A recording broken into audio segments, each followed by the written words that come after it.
Alors là, on touche le fond. Deux employés du réseau immobilier Orpi viennent d'être licenciés après avoir agressé verbalement Rima Hassan dans le 10e arrondissement de Paris.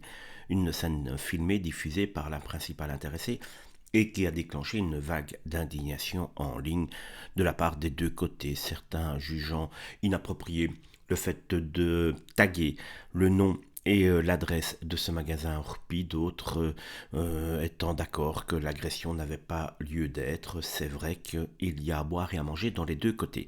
Mais ce qui choque le plus, encore le plus, et moi ce qui me choque personnellement, c'est la réaction de Rima Hassan. Loin d'appeler au calme ou à l'exemplarité, elle jubile. Sur Instagram, elle commente que cela serve de leçon à tous ceux qui veulent brûler la Palestine. Sous-entendu, ces deux salariés payés, elle savoure complètement. On ne cautionne évidemment aucune agression, qu'elle soit verbale, physique, mais faut-il pour autant applaudir des licenciements à chaud comme une victoire politique? Depuis quand le rôle d'une élue est-il de faire tomber les têtes sur fond de guerre idéologique? On ne parle pas ici d'un procès, d'une enquête ou d'une sanction légale. On parle d'une exécution sociale immédiate. Et le pire, c'est que ces partisans célèbrent cette mise à mort professionnelle comme une revanche nationale. Voilà dans quel climat on évolue désormais. Un mot de travers, une caméra et c'est terminé. Basta, la politique spectacle a remplacé le débat.